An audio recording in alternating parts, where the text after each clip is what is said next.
You want to support Roland Martin Unfiltered? Be sure to join our Bring the Funk fan club. Every dollar that you give to us supports our daily digital show. There's only one daily digital show out here that keeps it black and keep it real. As Roland Martin Unfiltered. Support the Roland Martin Unfiltered daily digital show by going to RolandMartinUnfiltered.com.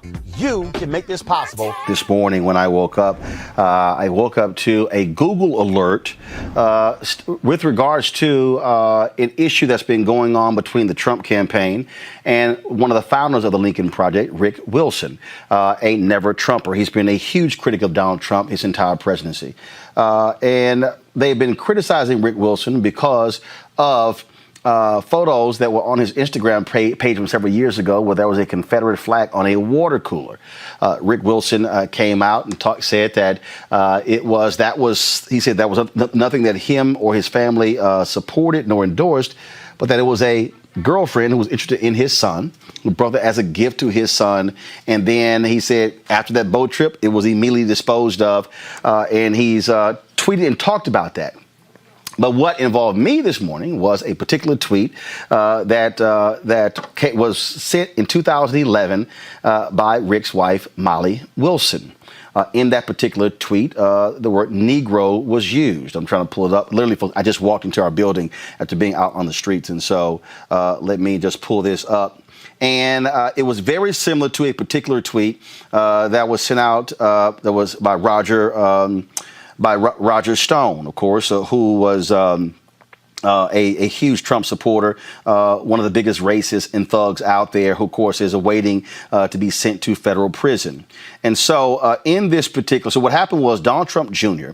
Sent out a tweet last night saying, "Hey, Rick Wilson, do you and your wife usually use the term Negro to describe black Americans?" Trump Jr. tweeted, "Perhaps while sitting on your South will rise again Confederate flag cooler. Not very woke, racist Rick Wilson." He couldn't spell Wilson. So what happened was there was a particular tweet that was sent out by his wife. Let me know, team, if y'all able to see this here.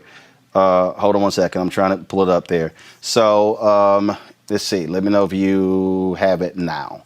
And so somebody sent out a tweet, said, "Just ran into a near NASCAR hero, a Bass Pro, Roland Martin. He says hi." Well, Molly Wilson tweeted, "Famed angler or corpulent CNN Negro gas bag, Roland Martin. I assume the former." Well, that was the tweet that Donald Trump Jr. was referring to. I saw the story, was not aware of it. Then, of course, reach out to Rick Wilson. And then Molly Wilson called me. She called me to personally apologize for that particular tweet that was sent out. She said in our conversation, she called me this afternoon, she said she had no excuse for it. That is absolutely not the kind of thing that I say. She called it stupid, flippant, cruel, and inappropriate joke. She says, "I'm not that person. It was ugly and it was awful and I regret it. It was just mean and I was being a smartass and saying it was certainly a lack of judgment." because she said, I didn't realize how awful it was. I regret it. I absolutely regret it. So I certainly appreciate Molly Wilson for calling me personally to apologize for that tweet. Now, when Roger Stone used similar language, he apologized to a reporter, but he didn't have the guts to actually tweet me, or excuse me, to call me personally. And so I appreciate Molly picking the phone up once this story got out there to call me personally to apologize. But what's interesting about all of this here, you have Donald Trump Jr., who is criticizing Rick Wilson for this particular image of a Confederate flag. Yet this is the same Donald Trump Jr. who is the son of the man who made it perfectly clear he is not going to rename Confederate monuments named after Army bases. This is the same person.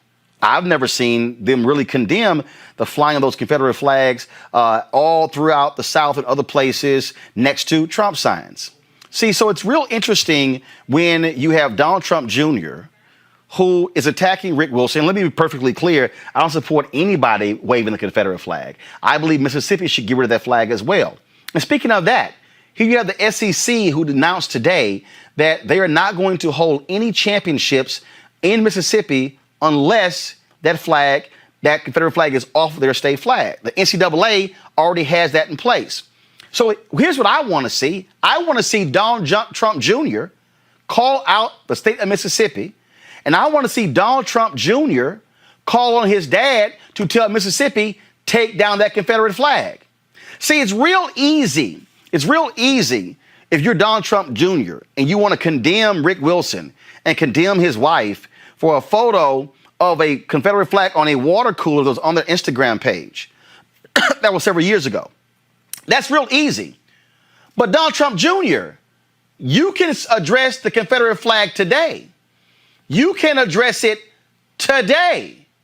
Will Donald Trump Jr. and Eric Trump and Ivanka Trump and Laura Trump and that birther Melania Trump, and yes, their daddy and husband, Donald Trump Sr., will they have the courage to say no to the Confederate flag? Will they tell Mississippi, take down that flag?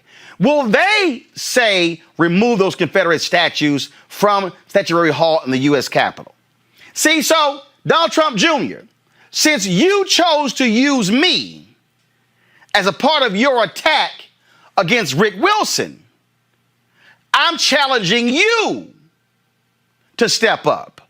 I'm challenging you to say something and condemn what we see across this country. Do you have those guts? See, it's real simple to criticize one of your critics, but I want to know, do you have the courage to challenge your own supporters? I want to know, Donald Trump Jr., will you send out a statement saying no Confederate flags at any time near, at Trump rallies, and in fact, don't you dare wave a Confederate flag wearing a MAGA hat? Donald Trump Jr., I'll await your tweet. Molly Wilson called me. Rick Wilson called me. Let's see you show some leadership, Donald Trump Jr. All right, folks, back to our Roland Unfiltered video in just one moment.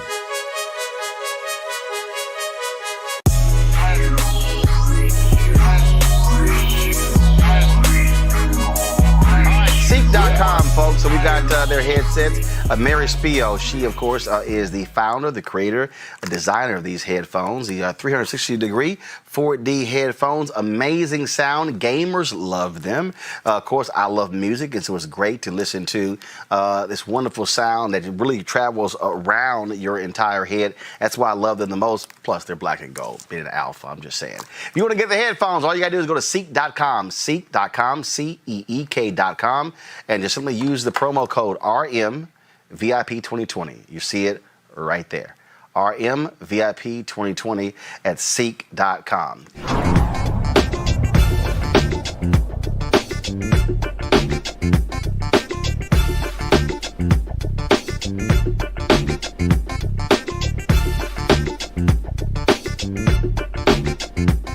You want to support Roland Unfiltered? Be sure to join our Bring the Funk fan club. Every dollar that you give to us supports our daily digital show. There's only one daily digital show out here that keeps it black and keep it real. As Roland Martin Unfiltered. Support the Roland Martin Unfiltered daily digital show by going to RolandMartinUnfiltered.com. You can make this possible. No charcoal grills are allowed. I'm white. I got you, bro. Illegally selling water without a permit on my property. Whoa! Hey! You don't live here. I'm uncomfortable. How about this? White woman in California acts a fool by dogging this man who's Asian, who's writing on his own property. Watch this. Is this your property? Hi, I'm asking you if this is your property. Why are you asking? Because it's private property. Because it's private property, So, sir. are you defacing private property, or is this your building? You're free to express your No, opinions, we but not on people's property. Okay, absolutely. Sure. Just respectfully. sure. So we're just saying, absolutely, your signs and everything, and that's good. This is not the way to do it. Okay. It's private property. But if I did live here and it was my property, this would be absolutely fine. Totally. And you don't know if I live here or if this is my property. We actually do know. That's why we're asking. Oh, really? Because you live here, right? You said so. Because we know the person who does live here. Oh, okay. So Then that's all I we suggest wanted you to call ask. him I'm not or disagreeing with call the you. police. Why Or do you wanna call the police? because What do you you're want me accusing me to? of a crime, correct? What I'm asking you is why are you And I'm doing not this? answering you. Okay, that's fair. That's fair. So your choices are to call the cops if you believe I'm calling a crime, and I will more than be happy to talk to him. Okay, thank you. What's your name again? I'm Lisa. Lisa, what's your last name? What is your name? What's your name? I asked I'm first, not Lisa. committing a crime, What's your name, sir? Robert. What's your last name, sir? What is your first name, sir? I'm not answering. I'm not talking to you. You're talking to me. I'm asking you the questions. Well, we're not doing anything illegal. Neither am I. Actually, yes, you are. actually. Because it's Really? private property. Oh, okay. Well, then call the cops. Thank you. We will do so. Lisa and Robert. Yeah. I'll be right here. Okay, thank you so Bye. And that, people, is why Black Lives Matter.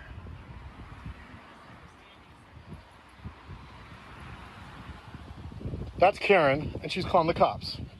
And this is going to be really funny. Because she knows the people who live here. Personally. Well, there's a problem. The man who was talking is James Guanillo.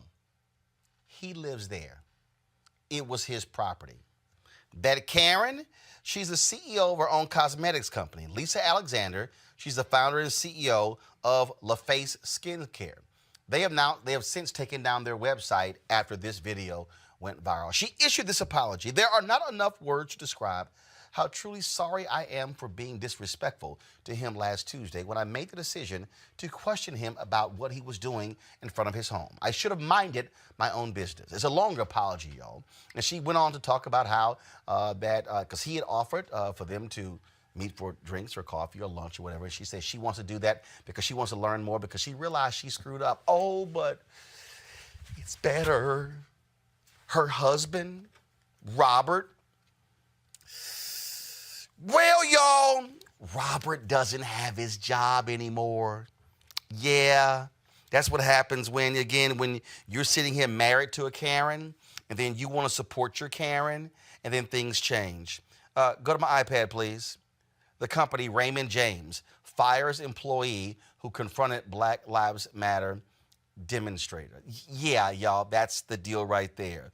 This is what they said. After an investigation into the circumstances of a video alleging racism by one of our associates, we've concluded that the actions of he and his partner were inconsistent with our values, and the associate is no longer employed with Raymond James. See, y'all, here's the deal, Robert. You thought you were supporting your Karen. Now you don't have a job. See how that works? Now, I would hope Raymond James would promote somebody African-American into Robert's former job. And see, Lisa, she's trying to figure out what in the hell she's now going to do with her cosmetics company because the website is down. See, these things keep happening over and over again because you got some white folks in America who don't know how to mind their own damn business. They, for some reason, want to challenge and step in and question folks. But y'all saw how arrogant she was? Saying, no, we know who lives here. Yo, that was just so gorgeous. Can y'all roll Karen again? I just want to see it for myself again. Is this your property? Hi, I'm asking you if this is your property. Why are you asking? Because Well, it's private property. Because it's private property, So, sir. are you defacing private property or is this your building? You're free to express your No, opinions, we but not on people's property. Okay, absolutely. Sure. Just respectfully. sure. So we're just saying, absolutely, your signs and everything, and that's good. This is not the way to do it. Okay. It's private property. But if I did live here and it was my property, this would be absolutely fine. Totally. And you don't know if I live here or if this is my property. We actually do know. That's Do why. y'all have the Oh, Kentucky really? protest? Because you live here, right? You No, said so. because we know the person who does live here. Oh, okay. So Then that's all I we suggest wanted to you ask. call I'm him not or disagreeing with call the you. police. Why do you Or wanna call the police? because What do you you're want me accusing me to- of a crime, correct? What I'm asking you is why are you And I'm doing not this? answering you. Okay, that's fair. That's fair. So your choices are to call the cops if you believe I'm calling a crime, and I will more than be happy to talk to him. Okay, thank you. What's your name again? I'm Lisa. Lisa, what's your last name? What is your name? What's your name? I asked I'm first, not Lisa. committing a crime, What's your name, sir. sir? What's your last name, sir? What is your first name, sir? I'm not answering. I'm not talking to you. You're talking to me. I'm asking you the questions. Well, we're not doing anything illegal. Neither am I. Actually, Yes, you are. Because actually. it's Really? private property. Oh, okay. Well, then call the cops. Thank you. We will do so. Lisa and Robert. Yeah. I'll be right here. Okay, thank you so Bye. And that, people, is why Black Lives Matter. Woo! Bye, Robert Larkin. You lost your job for being an ass. All right, folks, back to our Roland Martin Unfiltered video in just one moment.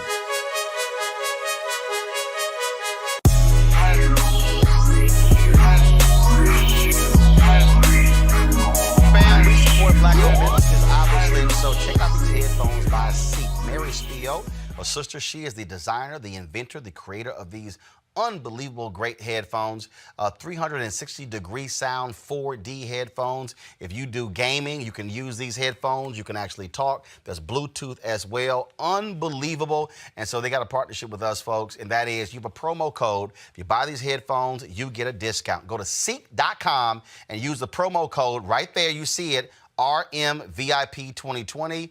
RMVIP 2020. And so we certainly want to thank Mary Spio and the folks at Seek.com.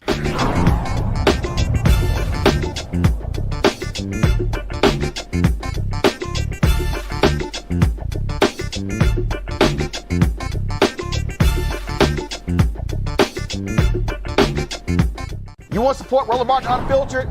Be sure to join our Bring the Funk fan club. Every dollar that you give to us supports our daily digital show. There's only one daily digital show out here that keeps it black and keep it real as Roland Martin Unfiltered. Support the Roland Martin Unfiltered daily digital show by going to RolandMartinUnfiltered.com.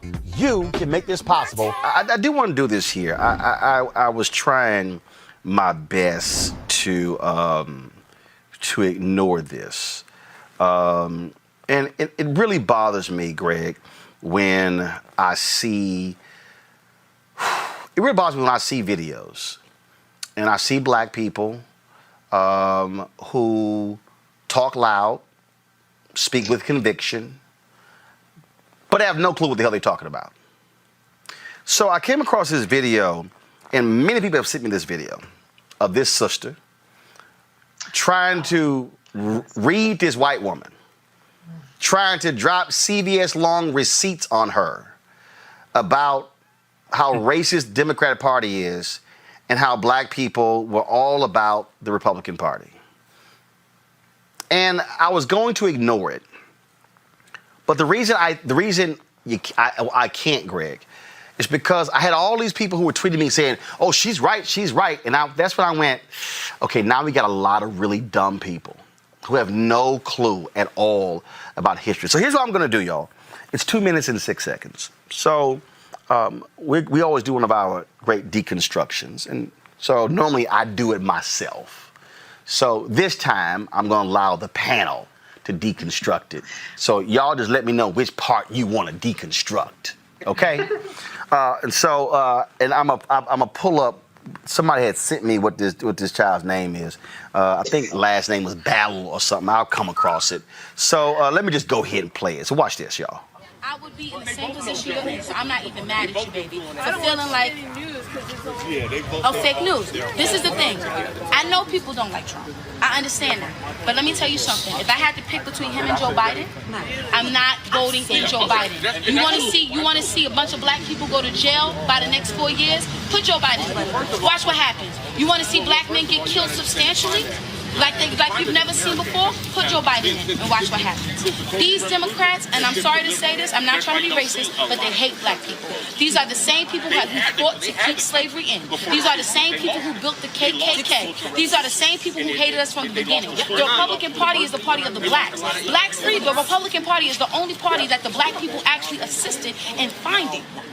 But all of that history has been torn away. People say, oh, there was this big switch. There was never a big switch. The Union won because we had grown in the industrial era.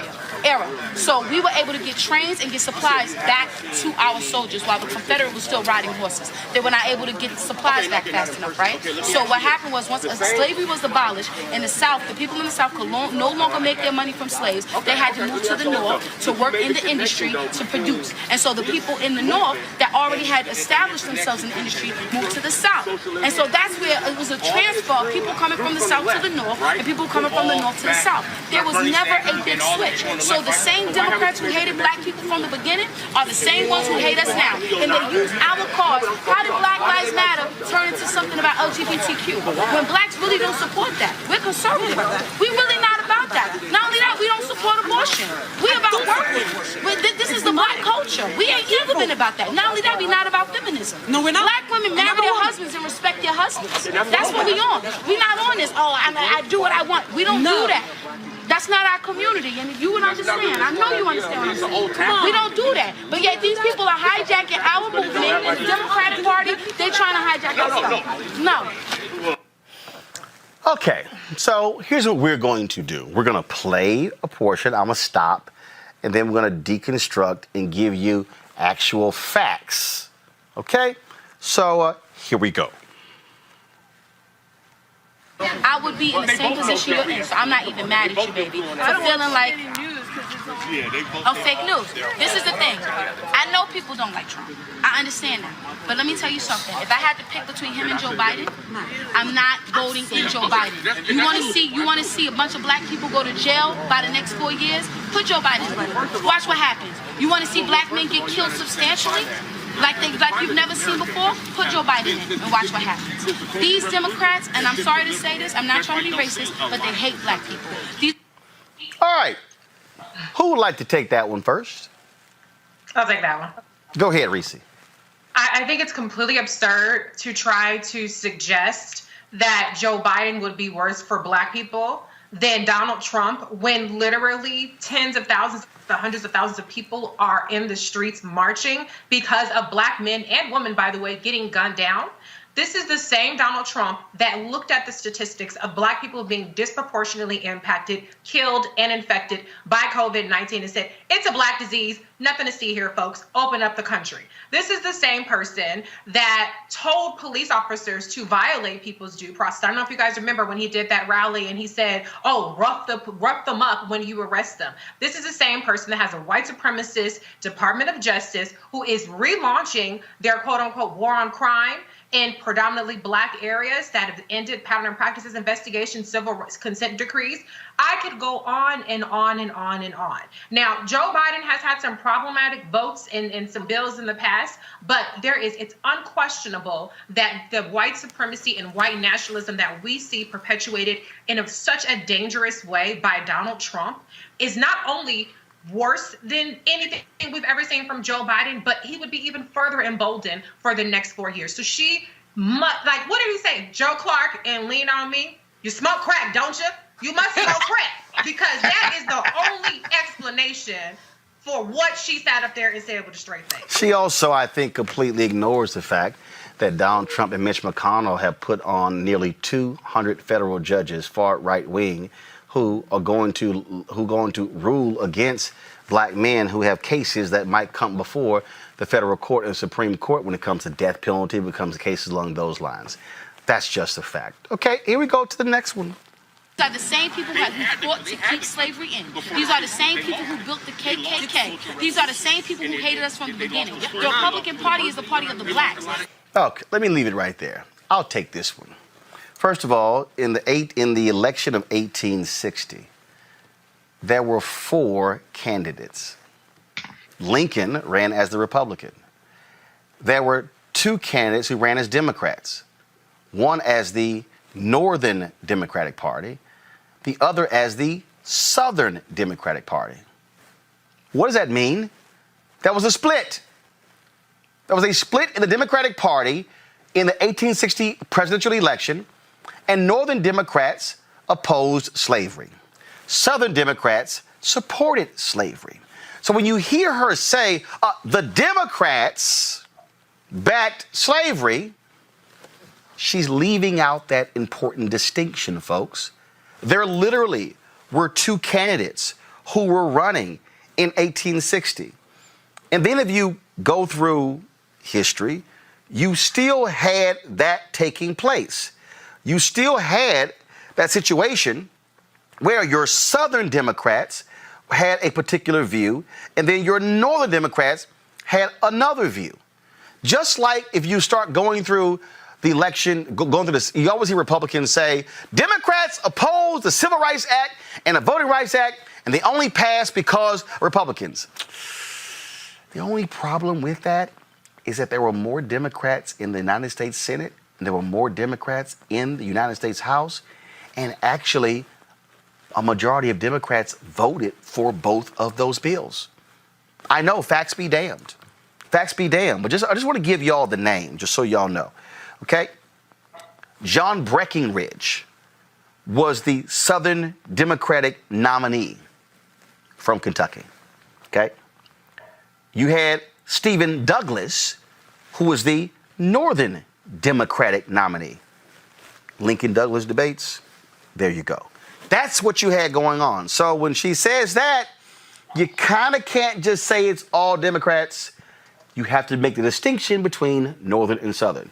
Anybody else want to add to that? Okay, anybody? You got it. We'll play the next one. Blacks free, the Republican Party is the only party that the black people actually assisted in finding. But all of that history has been torn away. People say, oh, there was this big switch. There was never a big switch. No, go ahead and play it. Go ahead and play it. Because we had grown in the industrial era. So we were able to get trains and get supplies back to our soldiers while the Confederate was still riding horses. They were not able to get supplies back fast enough, right? So what happened was once slavery was abolished in the South, the people in the South could no longer make their money from slaves. Okay, I just gotta go ahead and stop it right there. Can somebody, Greg, why don't you go ahead and explain to people, really, when Lincoln gave the Emancipation Proclamation, that was a military strategic move? It was. You know, Roland, I'm sitting here listening to the sister, and I mean, you know, I've been teaching over 30 years now, which is hard for me to believe would come out of my mouth. A little knowledge is a dangerous thing. She is, as my old dissertation advisor used to say, she's mixing many things. Whole lot. Yeah, but there's enough in there to really indicate to me that she's either been sitting in some lectures or surfing YouTube or sat in class and got a few facts that then she mashed all together. So yeah, on the Lincoln question, it's very simple. Abraham Lincoln in September 1862 signed the preliminary Emancipation Proclamation, giving the Southern states 4 months to return back to the Union. And if they did, they could have kept their enslaved, because the 4 states that were still in the Union, Maryland, Delaware, Kentucky, and he said, I want God on my side in this war, but I must have Kentucky, and Tennessee, which came back into the Union, had slavery, and the Emancipation Proclamation didn't apply to them, because Lincoln said only states where there is rebellion will this apply.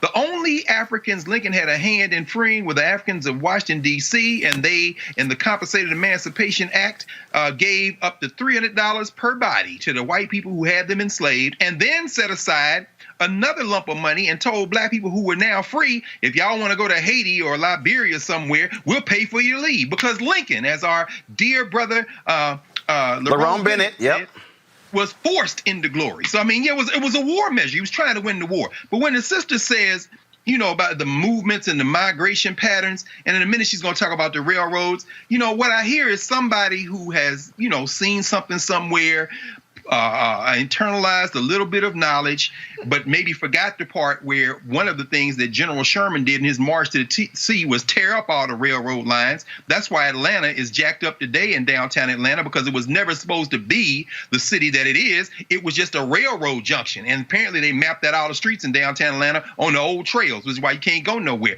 But the idea is the railroads hadn't come into existence by the mid-19th century. However, and again, trying to disentangle, and I'll stop with this because there's many more things we could talk about. The GOP was the party of business, then and now.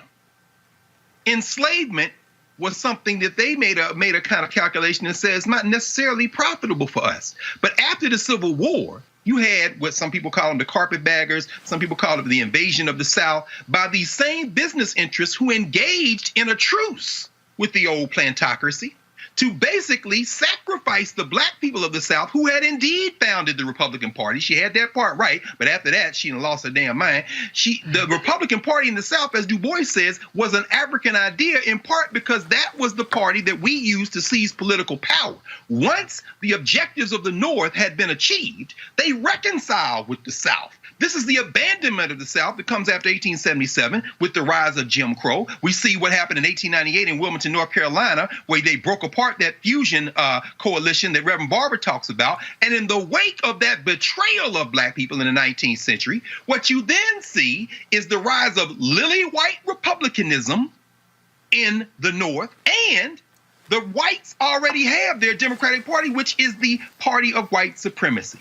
So if the sister had paid a little bit more attention in class, she would have then seen that the only way Africans could crack political power in the South was to go into court, including a brother who helped revive Juneteenth in the 1930s in Dallas, in your home state, Antonio Maceo Smith, the same Smith of Smith versus All Right, the same Smith who helped gather plaintiffs for Sweat versus Painter. Once they cracked that white primary in the South, the Democrats then, recognizing that they're going to have their party now invaded by the blacks, slowly made the turn to the Republican Party. It took them 30 years. But it begins with the manifesto of 1957, where Strom Thurmond, Democrat, where all these Democrats say we are segregationists or Dixiecrats. But the children of the Strom Thurmonds and the Jesse Helms and them went to the Republican Party. Kevin Phillips, Pat Buchanan, the whole Southern strategy. If the sister had spent one more week in class, she'd have closed that loop. No, because she's got some of this stuff. Right. She'd have mashed it all up together. I was hoping, but you know, right sentiment, two facts, but you need a few more letters in that alphabet to spell the words you need to articulate what you feel in your heart, but haven't quite gotten to work out because you don't have all the facts. But come on back to class. And then when she said about the gray switch, I'm just going to play this and come right back. Here we go. They had to move to the North to work in the industry to produce. And so the people in the North that already had established themselves in the industry moved to the South. And so that's where it was a transfer of people coming from the South to the North and people coming from the North to the South. There was never a big switch. So the same Democrats who hated black people from the beginning are the same ones who hate us now. And they use our... Okay, so I just got, because see, that's just beyond stupid. First of all, folks from the South didn't move north. And folks from the North did not move south.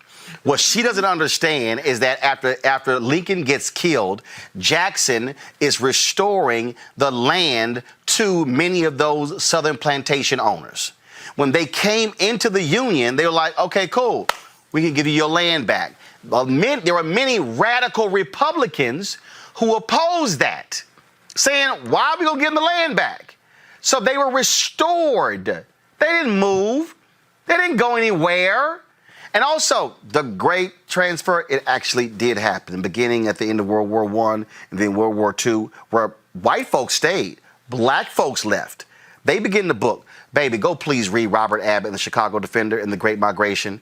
Please go read about the greatest population transfer from the South to the North, where black folks, where it was so bad that white folks in the South literally would not even let black people read the Chicago Defender for fear that they would wake up tomorrow and black folks would be gone. That actually happened. Then what she says, the Democrats, they are the same ones today. Oh my God, please. I hate to call people dumb, but that's dumb.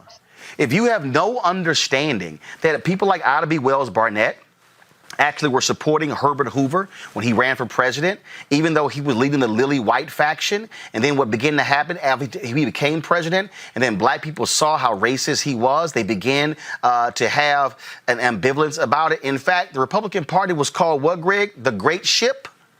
Yep, was a phrase. That's right. All else is the open sea, brother. Frederick Douglass. Okay, I need y'all to read. Need y'all to read, please. If you're gonna go stand in front of some white woman and wave your finger, have your damn facts straight. And so what then began to happen was Republican Herbert Hoover, Lily White Party. Then what follows that?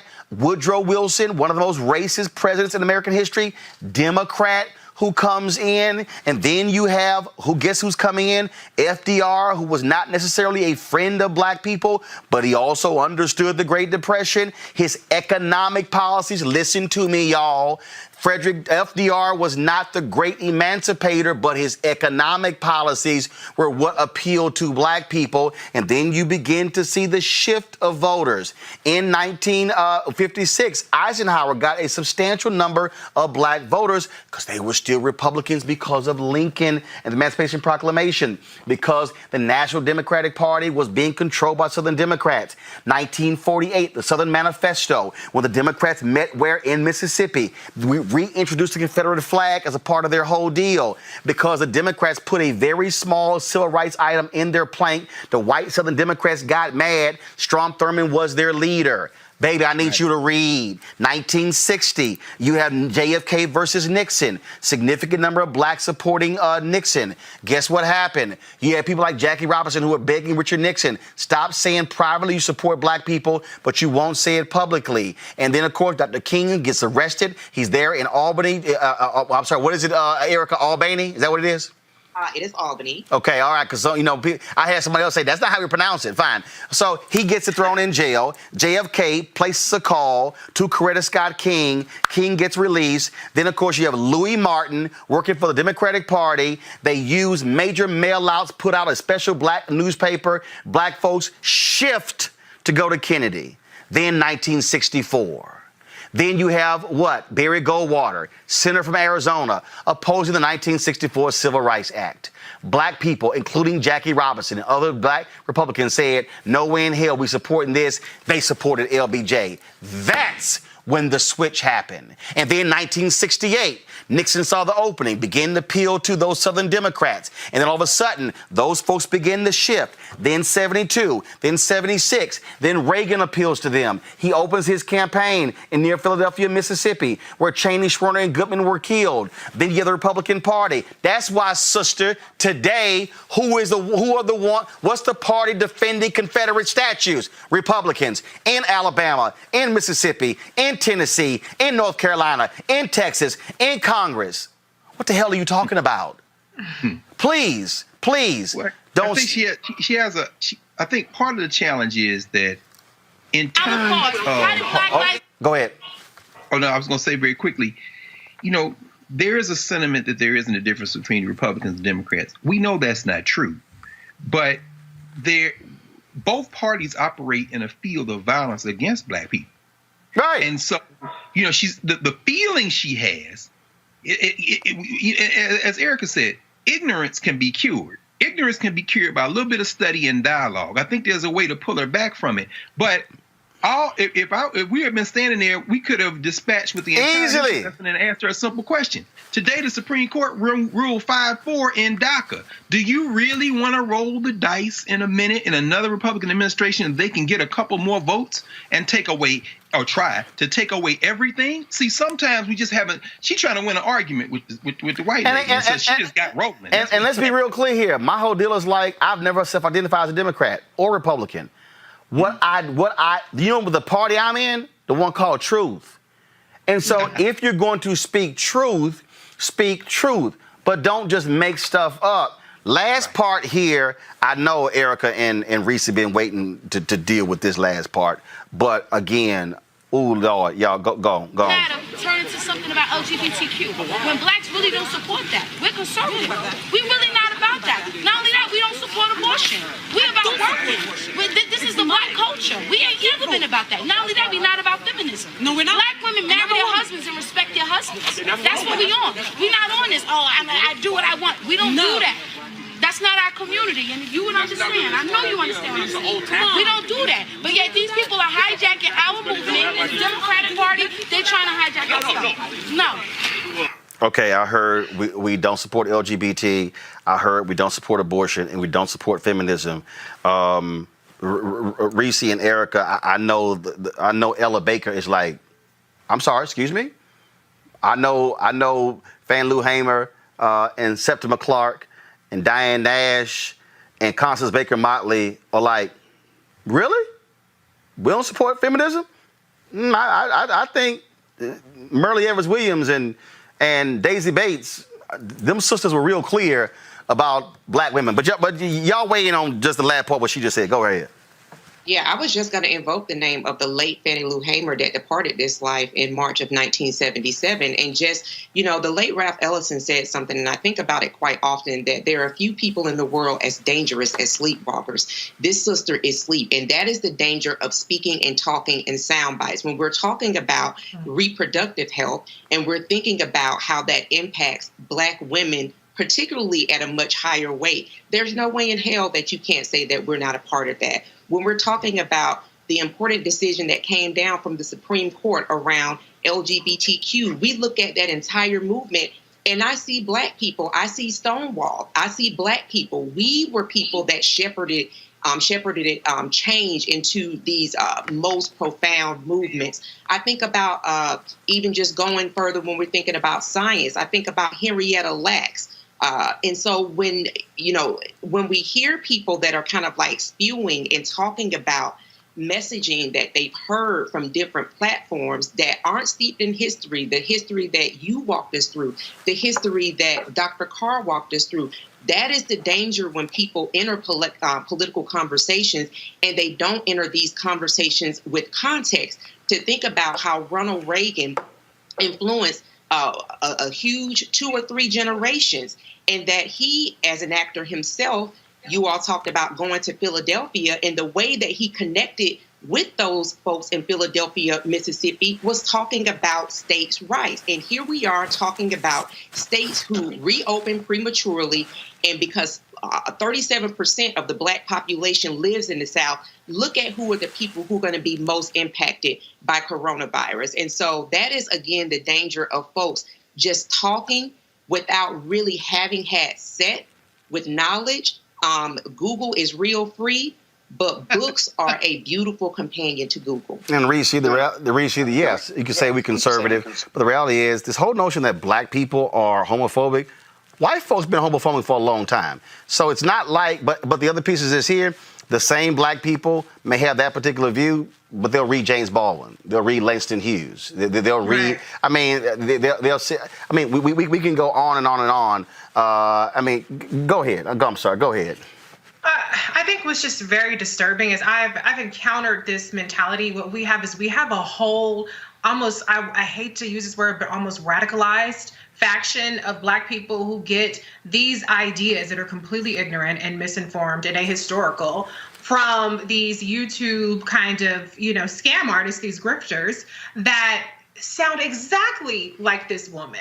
And they just spew all this bullshit and they get the clicks, and then they continue to build this thing, and then they become incredibly belligerently ignorant about it. I actually don't believe that she would be one of those people that you could reach. If you had tried to have a reasoned conversation with her and you told her all those things, you would be every kind of black racial slur. I'm not going to repeat it on the show, Roland, but you can use your imagination, because I know they call you butter biscuits and all kind of stuff. I've seen the way that they actually tried to talk about black people who were actually informed and saying the facts. And so that's what's really scary. And to what Dr. Carr said, a little bit of information is dangerous. So, and to what Erica said, Google, to be honest, Google can also be dangerous because you can put in any search in any kind of way and get the information that you want back. Right. And that's the real deal. And so again, the reason I chose to deconstruct that is because I was seeing too many people who like, well, you know, she right. And I'll go, I'm sorry, about which part? Like, could you please narrow it down? Because it's very narrow. And the danger, see again, that's a 2-minute and 6-second clip. Somebody will say, well, yeah, but, you know, y'all spent, 25 minutes on this. There's a reason.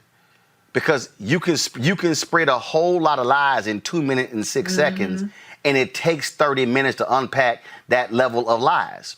And this is important because I look at PragerU, where Candace Owens has her little show. Let me help y'all out. And this is why I keep telling black people with money, they need to understand what's going on. PragerU raised $22 million their first year. Billionaire Republicans gave them $7 million in seed capital. They raised $25 million their second year. They've already hit 1 billion views on YouTube.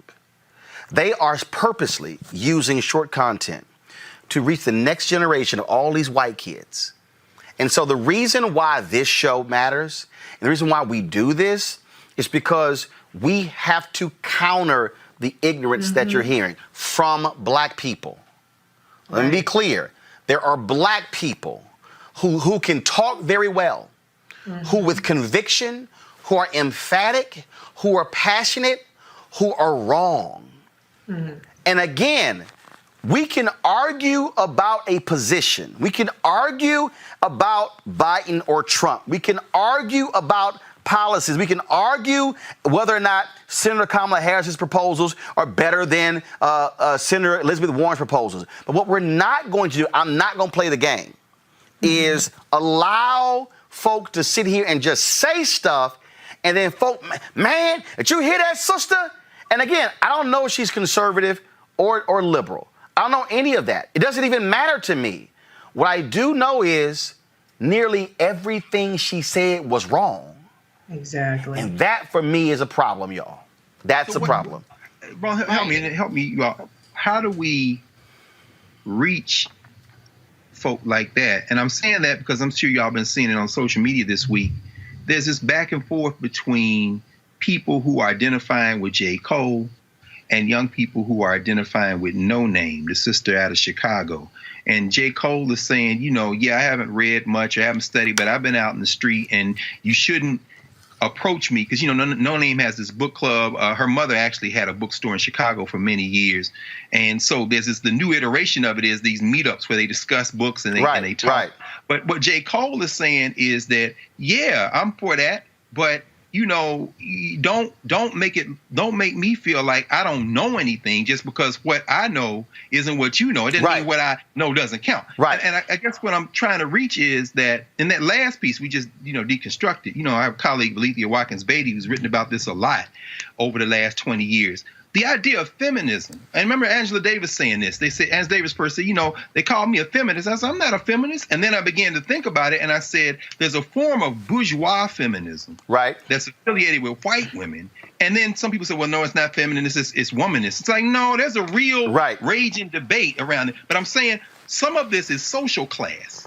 So deeper down the class structure, that handful of black people who voted for Trump, some of them are those religious conservatives that are anti-choice. You ask that are women subvert to your husband. But I'm saying there's also the tolerance in black community formations, which say, I'm not gay, but I support you, whoever you are. I mean, it's complicated. How do we reach those people? Easy. You have to utilize this platform to do it. And again, you look at what the right is doing. They are purposely funding independent media platforms to purposely drive that information. The problem, our black platforms are spending more time on gossip and entertainment and fashion and makeup and who's so-and-so dating and who broke up. That's the problem. And so we don't have information sources. We have gossip and entertainment sources, and that's the difference. All right, folks, back to our Roland Mark Unfiltered video in just one moment.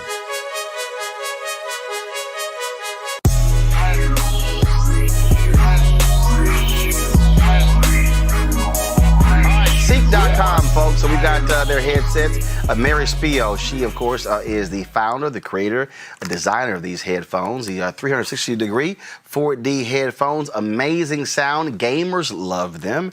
Of course, I love music, and so it's great to listen to this wonderful sound that really travels around your entire head. That's why I love them the most. Plus, they're black and gold, being an alpha, I'm just saying. If you want to get the headphones, all you got to do is go to seek.com, seek.com, seek.com, and just simply use the promo code RMVIP2020. You see it right there. RMVIP2020 at seek.com.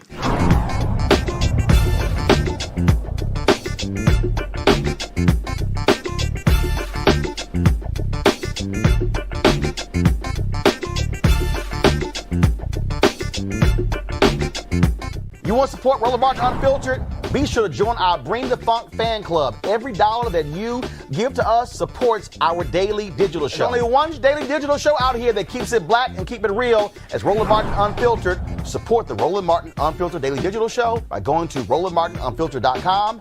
You can make this possible. Girl, no charcoal grills are allowed. I'm white. I got you, huh? Illegally selling water without a permit On my property. Whoa! Hey! Give me your badge. You don't live here. I'm uncomfortable. In Torrance, California, this crazy-ass white woman is being nominated for Karen of the Year. Hey, listen to me. We don't play games here anymore, okay? Next time you ever talk to me like that, you're gonna get your ass kicked by my family. They're gonna fuck you up. What did I do? Right. They're gonna fuck you Why? up. What did I do? Because you are an asshole. Look at the whole stairs to But yourself. you had these Why stairs don't and you go that somewhere stairs. else where you can go to a gym? This is not just for you. Oh, you Get need the fuck out of this world. Get the fuck out of this state. Go back to whatever fucking Asian country you belong in. Okay, You little racist. fucking bitch. This is not your place. This is not your home. We do not want you here. You put that on Facebook. I hope you do. Because every fucking person will beat the crap out of you from here on out. Don't you ever say, oh, Jesus, to me when I want to use the stairs, you little bitch. There's other stairs. You are a sick, fucking, ignorant teenager. Oh, thank wait, you. you're fucking what, middle-aged woman? Who wears black in California sun? Who the fuck wears black? Are you an idiot? You wear black in California sun? Seriously? Risha, that woman was a little bit more calmer than my ass would have been with Karen cussing me out like that. They know. I've heard a statement, and I believe that white people started it, but it's monkey know which tree to climb, and they know who to try and who not to try. Because I wouldn't have picked up the camera because I need to set up, you know how some people do, I won't say white folks, but you know how some people set up their pre-checks and their calls? It would have been all, don't hit me, don't attack me, and I would have been wearing her ass out. Listen. You can carry a phone or you can carry some mace. If you ain't got hands, guess what? Then you need to be walking around with some mace. And as soon as these folks come into your face, shh, mace them all up in the face. Get them all out your space. It's a threat. She was all up in that woman's face with COVID-19. She ain't have no mask on. She was going off. Oh, no, it would have been some, I don't want to say violence, but it would have been a different kind of exchange where she understood I'm not the one. Erica? This is my mace, and so I am very well trained. And I agree with Reese. I believe that those folks know or believe that they know who it is that they can run up on. Definitely can't be a sister. And we're starting to see this really as white people are beginning to lose their mind because they're understanding the power that they believe that they once held, the spell that folks were under disbelief of their power. They're seeing that is going away, and they're seeing that that authority that protected them via law enforcement is being challenged as well. So we'll continue to see more of these recorded incidents, but be very clear. You run up on a sister, especially this one with locks, your mace is going to feel real different. All right, folks, back to our Roland Martin Unfiltered video in just one moment.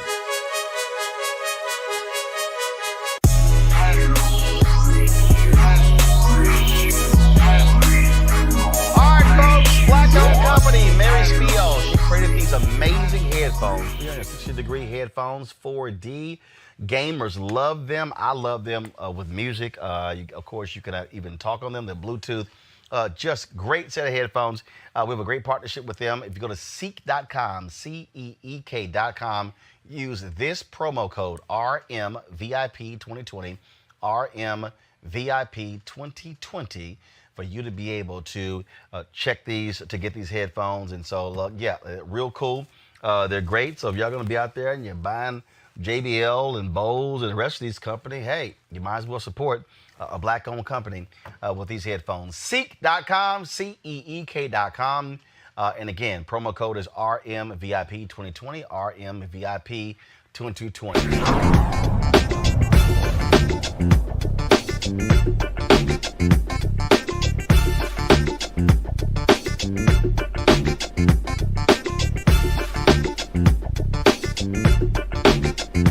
You want to support Roland Martin Unfiltered? Be sure to join our Bring the Funk fan club. Every dollar that you give to us supports our daily digital show. There's only one daily digital show out here that keeps it black and keep it real as Roland Martin Unfiltered. Support the Roland Martin Unfiltered daily digital show by going to RolandMartinUnfiltered.com.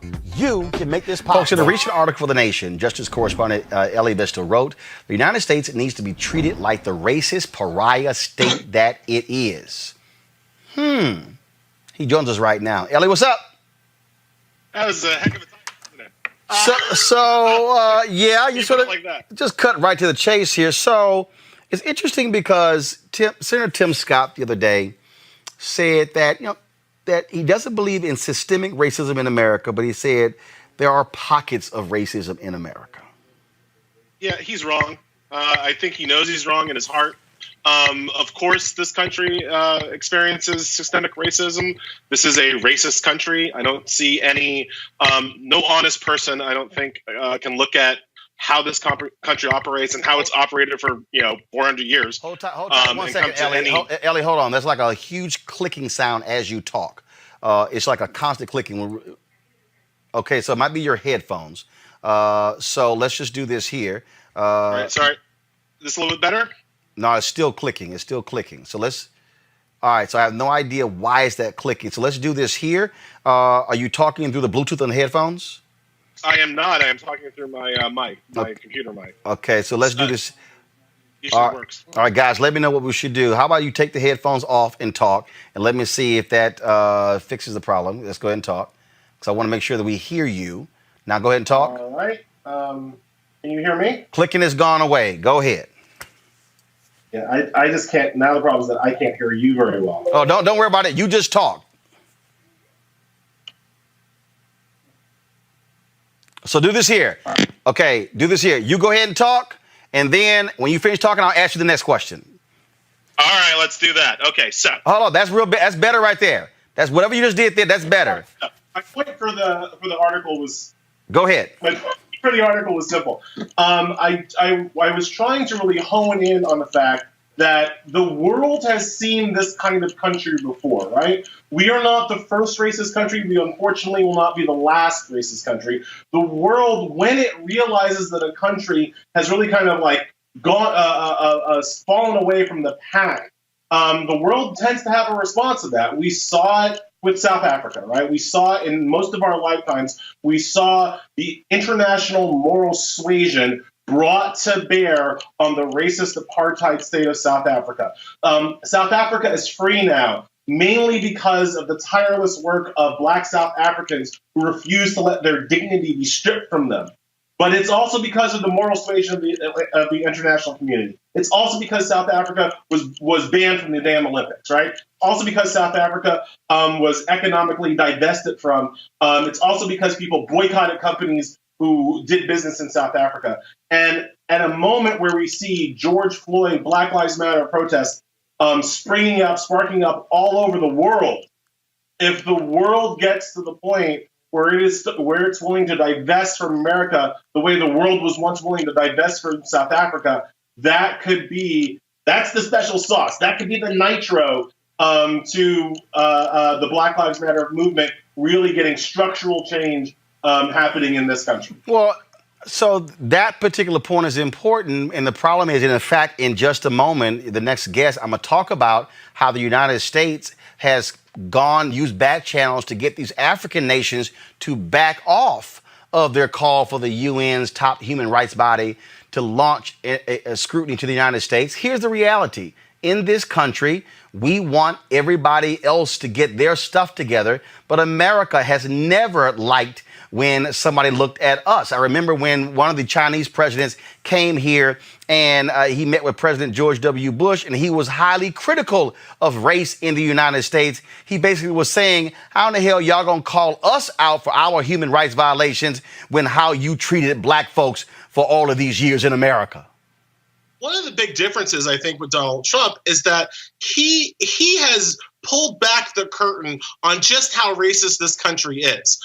Previous presidents, certainly all the presidents in my lifetime, and I think you can go all the way back pretty much to Eisenhower with this. They talked the good game on the international stage. You could make a case that most of our presidents have been racist at some level, but when they talk on the international stage, they talk about freedom, they talk about healing, they talk about togetherness. They hold America up as this beacon. If you go around the world, there are, Africans, black people around the world who think that America is the place where you can have your best shot, where you can have your most honest chance at success. Black Americans know that ain't true. Black Americans know what this country's about. Black Americans know what this country does to us and our children, the kind of racism and brutality that our people face. But American presidents never show that face to the world. Donald Trump shows that face. You cannot be a world citizen. You cannot watch the BBC and miss the fact that the American president is an idiot, is a bigot, and right now, currently, is threatening to turn the world's most lethal military against his own people. We know what the world thinks about people who gas their own people, right? That is the line that Donald Trump is getting very close to. And so I think that when you see what Trump is really about, and the fact that he still fundamentally has the support of a majority of white Americans, that makes us look, I think, very different on the world stage. And on that particular point, I think that, again, this is the problem this country has. America did not want Malcolm X to go to the United Nations to confront racism. Then you had Avery Brundage, an absolute racist, who was just so offended at Tommy Smith and John Carlos, expelled them from the Olympic Games and sent them home because they dared to actually raise their fist and take off their shoes on that gold medal stand. And that has been part of the deal here. Mark Thiessen writes a column today in the Washington Post saying, it's smart for Trump to go to Tulsa in his outreach to blacks. And I responded on Twitter. I said, first of all, how in the hell are you having an outreach to blacks by giving a speech in Tulsa on tomorrow in an auditorium full of white folks? Donald Trump ain't talking to black people. Donald Trump is talking to white people. Except for the ones he paid for on Craigslist. Trump is a ridiculous anathema. And just to go back to the Mary Elizabeth Taylor woman from your previous segment, one of the reasons why I respect what she did is that she's a young person. She's a young person, and young people have a lot to lose in this economy because we are about to hit a recession. Right, we are already in a recession. That's going to be the story kind of going forward. And one thing that we know during recessions is that black people get it worse. We're the first ones fired. We're the last ones rehired. All these corporations talking about making Juneteenth, contributions to people. I wish they would give some jobs to people. I wish they would commit to protecting African American jobs in this coming round of layoffs that we're going to see all across the country. But I tie that through to Donald Trump's speech because while he talks about black unemployment all the time as if he did something about that, those are Obama's accomplishments that he is I don't want to say wearing blackface, but he's putting on Obama's accomplishments on his own skin. He never talks about any kind of economic protection from black people from the store. But here's the deal, though. Black unemployment, it went down to its lowest, but what you will not hear him say is that it has gone up every month since October. Before coronavirus. They don't want to talk about that. Never, right? So it's all interconnected. Trump does not have an agenda for the African American community. He never has. The Republicans don't have an agenda for the African American community. Republicans long ago stopped trying to persuade me to vote for them and started trying simply to suppress my vote, right? Like that is the game on that side of the aisle. And that's why just no matter what, like whenever we talk about black liberation and black emancipation, whenever we talk about police violence and police brutality, to me, it all comes back, you have to vote. You have to vote in your local elections. I live in New York. New York has a primary on Tuesday. There are local candidates who care about these issues, and there are local candidates who don't. And you have to know the difference, and you have to vote like that. If people voted in local primaries and local elections like they vote in presidential elections, our entire daily lives would be different. And then if everybody voted in the presidential election, people like Trump could never win. And so we have to remember that, and everything we do has to be tied into some reminder that people need to go and vote and use this franchise that so many of our people fought and died for. Ellie Mistel with The Nation. We sure appreciate it, man. Thanks a lot. Thank you so much. All right, folks, back to our Roland Martin Unfiltered video in just one moment.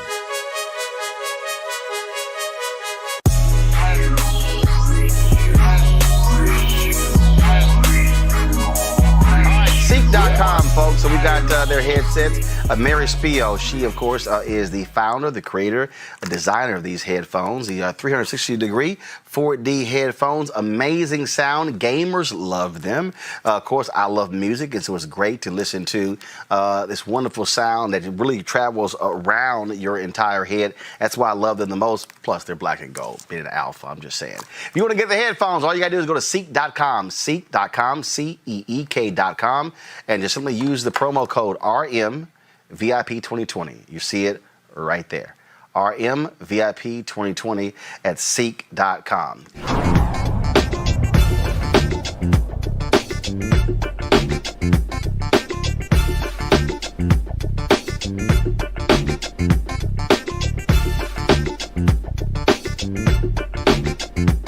You want to support Roland Martin Unfiltered? Be sure to join our Bring the Funk fan club. Every dollar that you give to us supports our daily digital show. There's only one daily digital show out here that keeps it black and keep it real. As Roland Martin Unfiltered. Support the Roland Martin Unfiltered daily digital show by going to RolandMartinUnfiltered.com. You can make this possible. Avis, I saw another story today where a 911 dispatcher was so shocked by what they were seeing with George Floyd, they immediately called a supervisor to be dispatched to the scene. Wow. Yeah. Well, I'm glad that there was someone in the entire system that gave a damn, okay? Because what happened with Mr. Floyd was just absolutely atrocious. I know I just saw recently a new video that is of a separate person who apparently they came up after Mr. Floyd was dead, and it showed how long his murderer still sat there on his neck with his hands in his pocket. And in fact, I'm going to read this here. It says a 9/11 dispatcher, go to my iPad, please, watching real-time footage of George Floyd's arrest in South Minneapolis was so alarmed by police officers' actions that she called a supervisor who did not immediately respond to the scene, according to a newly released phone recording. The recordings of a phone conversation between the unidentified dispatcher and a Minneapolis police supervisor were released on Monday on the city's website. They raised more questions. This is what the quote said. "I don't know. You can call me a snitch if you want to, but we have the cameras up for Squad's 320's call. And I don't know if they had to use force or not, but they got something out of the back of the squad and all of them sat on this man. So I don't know if they needed you or not, but they haven't said anything to me yet. Yeah, they haven't said anything yet, just a takedown, which doesn't count, but I'll find out. The supervisor responded, no problem. We don't ever get to see it. So when we see it, we're just like, well, that looks a little bit different. But the dispatcher said, sounds good. Bye. Wow. My goodness. They knew it was wrong. And then it sounds like the supervisor was like, oh, well, you know, that whole department just needs to be cleaned out. Everybody needs to be fired, and they just need to start all over. That's ridiculous. All right, folks, back to that Roland Martin Unfiltered video in just one moment.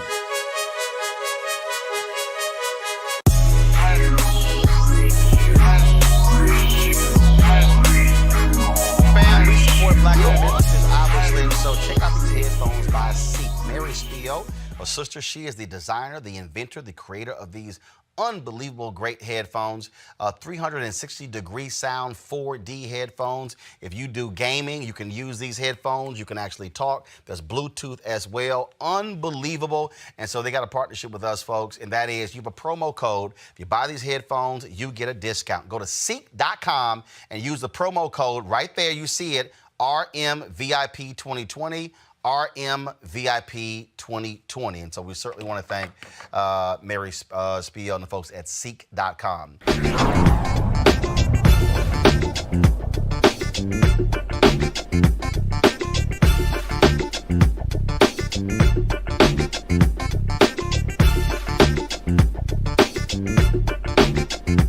You want to support Roland Martin Unfiltered? Be sure to join our Bring the Funk fan club. Every dollar that you give to us supports our daily digital show. There's only one daily digital show out here that keeps it black and keep it real as Roland Martin Unfiltered. Support the Roland Martin Unfiltered daily digital show by going to RolandMartinUnfiltered.com. You can make this possible. When city Republicans unveiled their proposal to reform law enforcement in the United States in response to the national protest following the death of George Floyd. Now, the proposal, called the Justice Act, includes incentives for police departments to ban chokeholds, but does not end them. More disclosure requirements about the use of force and no-knock warrants, but doesn't end them. And penalties for false reports. It also includes emergency grant programs for body cameras, makes lynching a federal hate crime, and creates a commission to study the conditions facing black men and boys. The person who led the Republican effort is Senator Tim Scott from South Carolina, the only black Republican in the United States Senate. And so that's what he announced today. The news conference today, of course, there were a number of things that were talked about there. He made it clear that ending police immunity was not one of those things. Qualified immunity, that is an issue that many people have been raising. Democrats in the House have been raising. So what you now have is two bills that are going on at the same time. You have, of course, the Democrats' bill in the House, and then you have the Republican bill in the Senate. Now, we already know that Mitch McConnell has made perfectly clear he is not going to bring up the Democrat bill. What he wants to do is he wants to actually force a situation where Democrats in the Senate actually will vote against that particular bill. That's what he wants to do. Now, again, earlier today, Tim Scott took to the floor of the United States Senate to speak about this particular Justice Act. This is what he had to say. Has some stuff they need to hear. And if we do that, we'll have the votes to have a real debate next week on this bill. But if we don't do that, we'll just talk about scoring political points, and you'll go on MSNBC or CNN, we'll go on Fox, and everybody will have their chatter, and more people in the communities of color will have less confidence in the institutions of power and authority in this nation because we missed the moment. We missed it 5 years ago. We don't have to miss it now. Mr. President, as you know, I am not really into theatrics. I don't run towards microphones. I've had a lot of them this last 7 days. I don't talk a lot in conference because why say what other people are saying, and they probably said it better. I don't demonize the other side because I know that in order to get anything done in this conference, in this committee, in this Senate, you got to have 60 votes.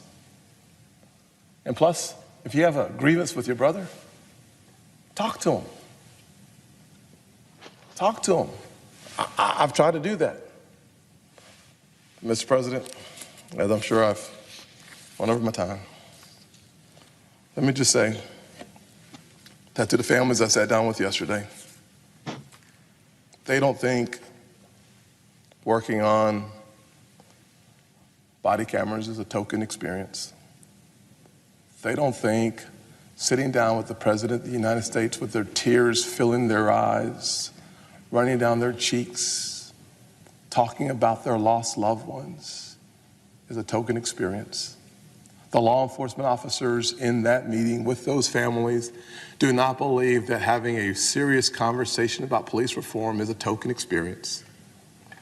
They don't believe that co-responders for the one man who was in the room whose son was having a mental episode, who was shot on the scene, he doesn't think this is a token experience.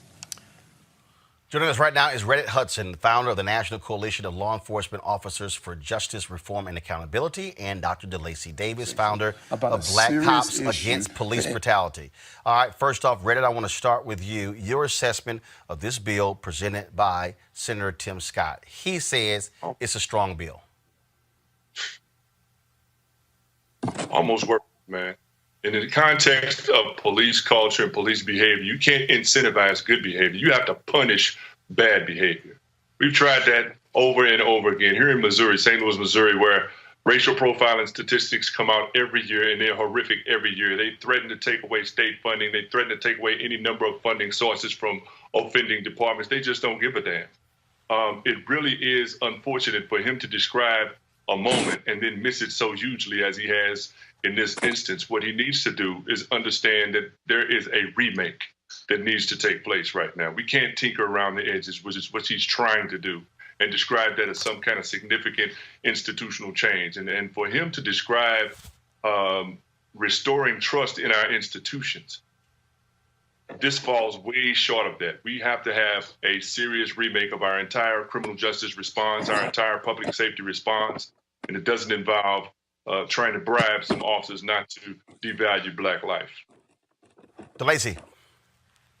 Yes, well, you know, when we give children candy to make them comply, it usually doesn't work. They simply want more candy.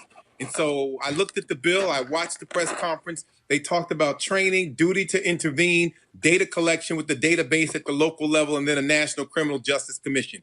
First of all, we've had the Kerner Commission, we've had the Mullen Commission, and then we had the Task Force on 21st Century Policing, which is relevant and there in place. So there's no need for another commission.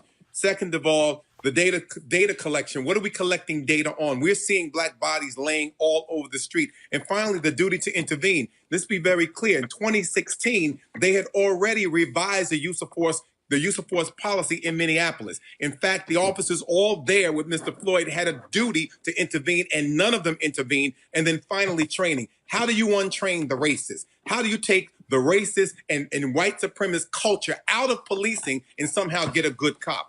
It's a horrible bill. It does not reform police. It is not accounting for anything, and it's not transparent. It does nothing. The fact, Reddit, that it does not ban chokehold. First of all, let's guys figure out. Let me know what's up with this microphone because I'm keep hearing this microphone that's moving. So please let me know.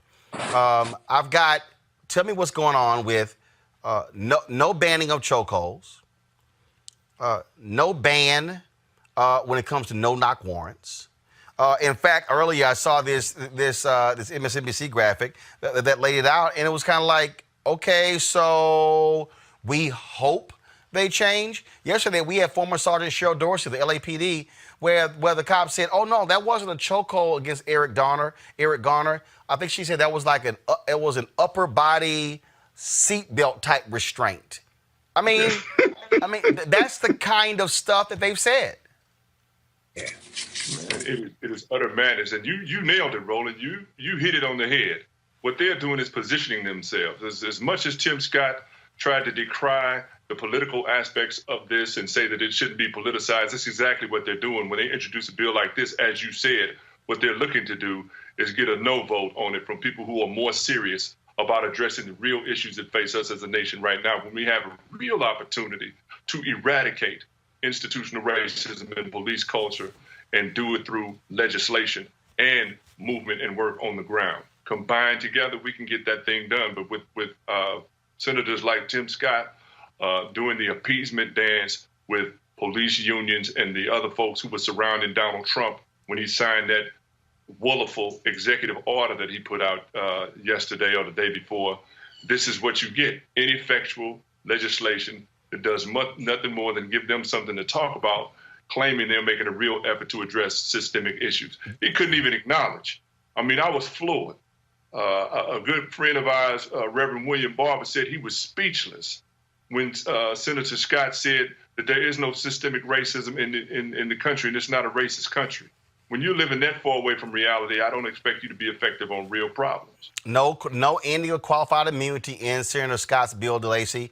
That is the case in the Democrats' bill. Democrats' bill, no new funding. Republicans, more funding in their particular bill as well. If you don't deal with qualified immunity, can you actually deal with the issue? Absolutely not, because you can't get inside of a police officer's head when he or she says, I was in fear of losing my life. What are you going to say, that they're not in fear? You can't argue that point. It's a point that won't be argued. We know that the courts have extended qualified immunity to include police because that was not its original intent.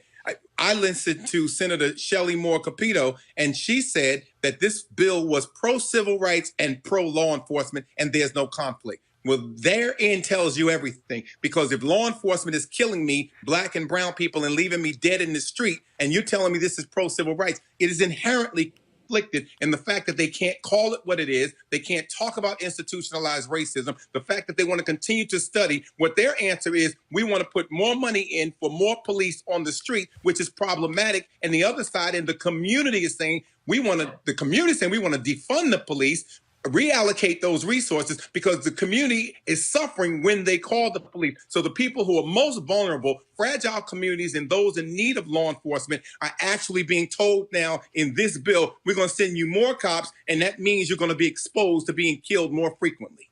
DeLacy Davis, Reddit Hudson. Gentlemen, we appreciate it. Thanks a lot. Thank you. Let's go to our panel. Scott Bolden, your assessment of this Senator Tim Scott bill. They're just not serious.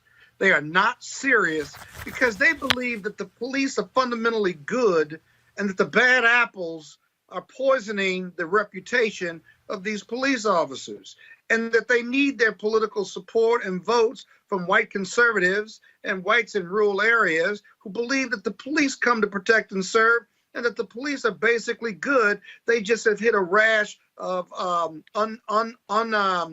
unintended consequences of using deadly force. Just not the case. If you look at the Democratic bill says enough is enough, and these are the changes we need to make. The police don't deserve these protections. And so at some point in time, these two bills could come together, but the fundamental premise of each bill is so far apart that you're not going to get resolution until you believe that Black Lives Matter. That if you are complicit in bad policing, then you are a bad police officer. If you don't change the standard from reasonable force to necessary force, you're not going to stop these shootings. And if you don't put money into training and evaluating who you're giving guns and badges to, then you're not going to get to the root cause of this. These are black and white and brown police officers who have this mentality. And how about annual training or annual evaluation as to whether you are a racist or whether you believe you're in combat against those on the street, the public, when you go to the black community or brown community? How about testing for that? Because you shouldn't have a gun and a badge and use deadly force simply because you don't have cooperation from a black man or brown man or woman on the street. This is nuts. You see, these killings are going to keep going on. See, after George Floyd, you'd have more killing. You've had white people abused as peaceful protesters, haven't you? Something is wrong. They don't care. It's not stopping because of the protest. You're going to take legislation. You need that. But you also need to reevaluate how you're evaluating police officers before giving them a gun and a badge. It's twofold. You got to do both of them. And if you don't do both, the killing fields of Chicago, Atlanta, D.C., New York, of black men by police is not going to stop. Bottom line is, Robert, again, what people want is they want change. And what Donald Trump has made clear, he does not want a bill that law enforcement does not endorse. Law enforcement is not going to endorse banning a chokehold, ending qualified immunity. They're not going to simply endorse those. Oh, well, look, Tim Scott has been put in an all but impossible position. He's in charge of drafting a bill, a compromise bill, that can get 60 votes in the United States Senate. Right now, there are probably 500 bills sitting on Mitch McConnell's desk that have come over from the House of Representatives that he's never brought up to a vote. Environmental regulations, health and safety regulations, all sorts of things that we need as a nation. Tim Scott is trying to draft something that he believes can pass and can go into law. So the question is, where do you make the compromises at? Where do you go? What can we offer? What can be created where we can get something that can actually pass and be signed into law and move us incrementally into the direction of ending these practices? What we know is 5 years ago, when these things started, you got an absolutely zero Republican response or zero Republican votes on this. 3 years ago, Donald Trump was saying, drag that SOB off the field with regards to NFL players who are kneeling. So the fact that now we are even having the conversation and getting some form of legislation, I think that is a beginning point to jump off from. So instead of us hopping on Tim Scott, let's find out how can we make his bill better? How can we bring in more elements of the House bill and still get the 60 votes we need for it to pass? Otherwise, we, as Tim Scott But why said, are we moving incrementally then, Robert? Why are we moving incrementally? We're moving incrementally because you have a key party over the last 400 years, and you want to move incrementally? Stop it. That's the problem with the Republicans. And the Democrats have said we're not moving incrementally. There's enough empirical data and evidence and dead bodies to show where you need to move dramatically and reduce this power and get some systematic change in the police department. Nobody's moving incrementally like this is some type of economic incentive program. People are dying. What are you talking about getting credit for incrementally moving? We need bold action and bold action now. Scott, this is the issue you're going to run into, that it still has to pass a Senate that is controlled by Mitch McConnell, where you have Rand Paul, who is blocking the anti-lynching legislation, where you have we're going to take care of them in November. If we can't happen, we're going to happen later. Take care of it in November, or you can pass what you have now, and then one second, Robert. You're saying that black lives one second, Robert, finish. Black lives incrementally, not decisively. Stop it. Enough is enough. Stop it. Look, Scott, if the United States Senate had a composition like this panel, I would agree with you completely. But you have to have something that can pass and can be signed into law. Dr. King didn't get everything he wanted in 64. We didn't get everything we wanted in 65. The fact is we have to start moving the ball forward, or we're marking time. We can't continue marking time. 1 second. Don't talk over each other. I can't hear either one of you. Brooke, I want to go to you. Robert just said that. Yeah, so hold on, Brooke. Hold on. Robert just said that Dr. King didn't get everything that he wanted in 64, 65. But you look at the Fair Housing Act. That was filibustered by Republicans for 2 years. And it was Senator Edward Brooke, the first African-American elected since Reconstruction, Alpha, Scott. And he was the one who fought his own party and broke the filibuster. At some point, Senator Tim Scott, Brooke, needs to stand up to his party and say, no, if I'm going to put a bill out, I'm going to put a real bill out. And these are the things that need to be in it. There have been times where Senator Tim Scott has said, this federal judge, bridge too far, and they withdraw the nomination. Senator Tim Scott can be far more aggressive in challenging his party. He has the moral authority, and trust me, they will listen, but he has to be willing to actually do it, Brooke. Yeah, he's not put in an uncomfortable position. He chose this position repeatedly.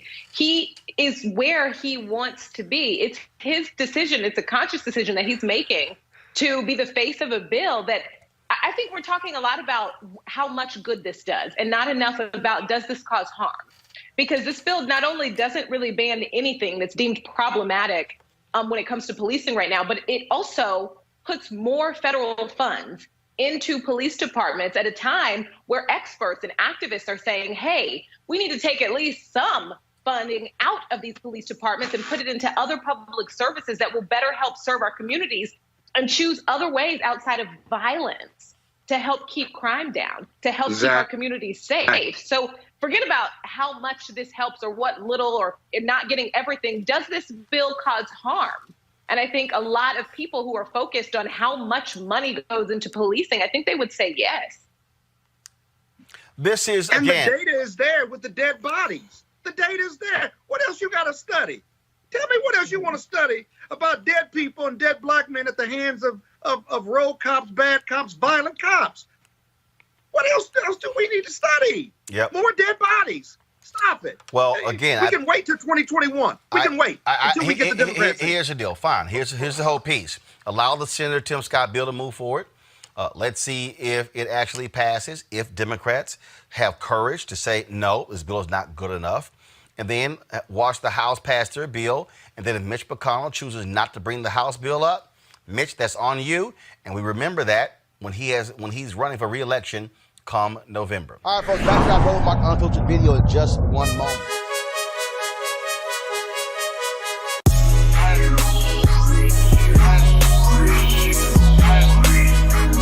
Fam, we support black-owned businesses, obviously, so check out these headphones by Seek. Mary Spio, her sister, she is the designer, the inventor, the creator of these unbelievable great headphones, 360-degree sound 4D headphones. If you do gaming, you can use these headphones. You can actually talk. There's Bluetooth as well. Unbelievable. And so they got a partnership with us, folks, and that is you have a promo code. If you buy these headphones, you get a discount. Go to Seek.com and use the promo code right there. You see it, RMVIP2020. RMVIP 2020. And so we certainly want to thank Mary Spio and the folks at Seek.com.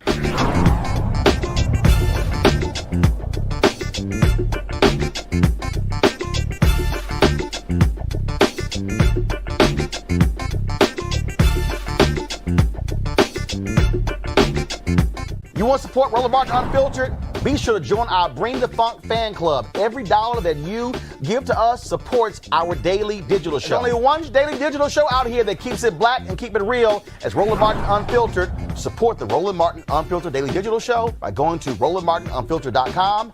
You can make this possible. No charcoal grills are allowed. I'm white. I got you, Carl. Illegally selling water without a permit On my property. Whoa! Hey! Bag number. Give me your bag. You don't live here. I'm uncomfortable. Well, a Philadelphia man was caught on video tearing down Black Lives Matter signs. When questioned, this was his response. I know, it's the city. I pay for this. Oh, you pay for that? Yeah, my taxes pay for this place. Yep. Oh, okay. Just so you know. So I can do whatever I want. Oh, you can do whatever you want. You're fucking right, I can. All right. And I'm always around here, too.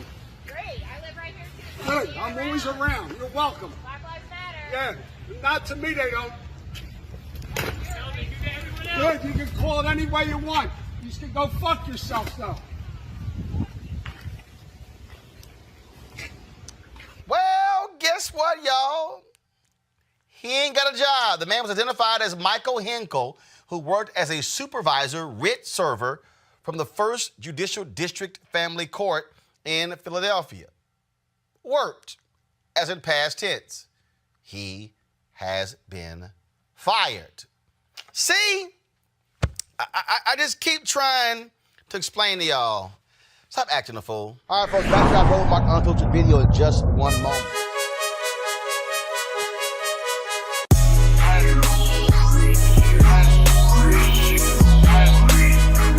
Fam, we support black-owned businesses, obviously, so check out these headphones by Seek. Mary Spio, her sister, she is the designer, the inventor, the creator of these unbelievable great headphones, 360-degree sound 4D headphones. If you do gaming, you can use these headphones. You can actually talk. There's Bluetooth as well. Unbelievable. And so they got a partnership with us, folks, and that is you have a promo code. If you buy these headphones, you get a discount. Go to Seek.com and use the promo code right there. You see it, RMVIP2020.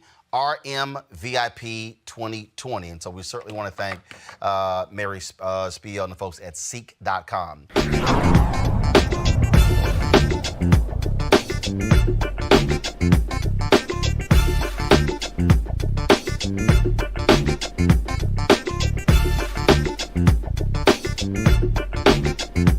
You want to support Roland Martin Unfiltered? Be sure to join our Bring the Funk fan club. Every dollar that you give to us supports our daily digital show. There's only one daily digital show out here that keeps it black and keep it real. As Roland Martin Unfiltered. Support the Roland Martin Unfiltered Daily Digital Show by going to RolandMartinUnfiltered.com.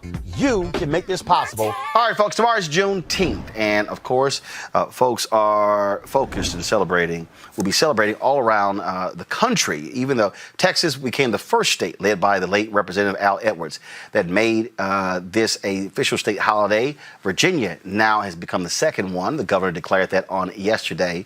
But you know, the ignoramus sitting in the White House had to weigh in, get his arrogant self included. So he gave an interview with the Wall Street Journal. This is what this fool said. Go to my iPad, please. He said, Trump said a black Secret Service agent told him the meaning of Juneteenth as he faced criticism for planning a campaign rally that day. He said, Reese, I did something good. I made Juneteenth very famous. Nobody had ever heard of it. What he hadn't heard of is how powerful this holiday is to black people. And they made him not only take notice, but move his damn Klan rally so that he didn't have massive protests and potentially even violence greeting him in Tulsa, Oklahoma. It's just beyond me, Erica, you made Juneteenth famous. Now forget the fact that you have events in Washington, D.C., and North Carolina, and New Jersey, and Philadelphia, all around the country. Even though it originated in Texas, black folks all around the country have been celebrating it. Now you have all these companies who are now declaring Juneteenth a paid day off. I mean, left and right. Like all of a sudden, and like I said, ABC is doing a special on Juneteenth. You even got these black media companies like, ooh, Juneteenth, everybody jumping up. And I'm just sitting, again, being from Texas, I'm just laughing because I'm going, sorry, Trump, we knew about it. Your dumb ass didn't. Yep. But this is where whiteness enters into the conversation. Wow, we've learned about it. So now it must be something that has just been eyes open for everyone else. And so, what else do we expect from somebody who doesn't even read his presidential daily briefings?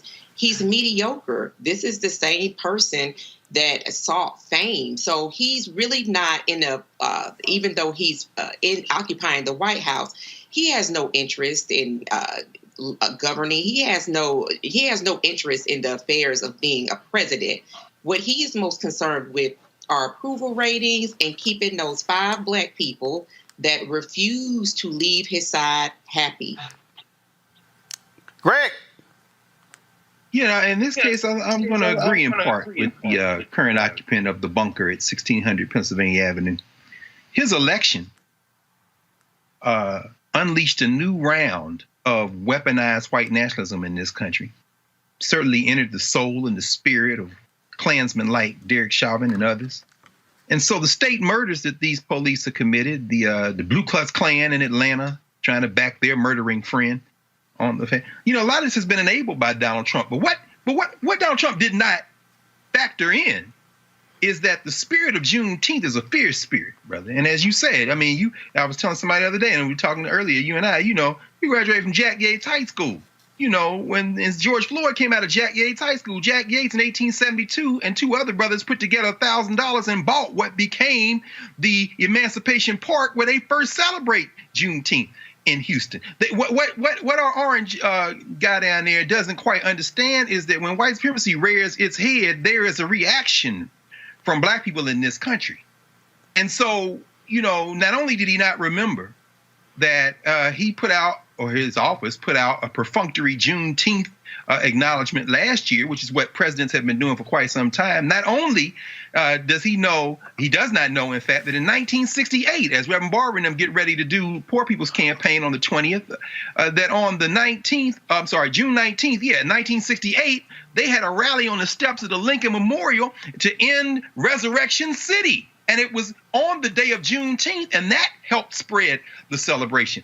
Donald Trump doesn't quite understand as he goes to Tulsa, which, by the way, is just reported a quarter of the over 400 new COVID-19 cases that were reported today, making the number one-day high, and the previous high was on Wednesday. As he goes out there, perhaps he needs to reflect on the fact that if he wants to take credit for making Juneteenth this kind of popular, he should probably also take credit for unleashing the wrath of black people in this country. And in that respect, I'd give him a little partial credit for that. So I don't give him partial credit for nothing. That's the professor in you. I don't give him credit for a damn thing. Bottom line is, he didn't know what the hell Juneteenth was. He just wanted to be arrogant about it. All right, folks, back to our Roland Mark Unfiltered video in just one moment.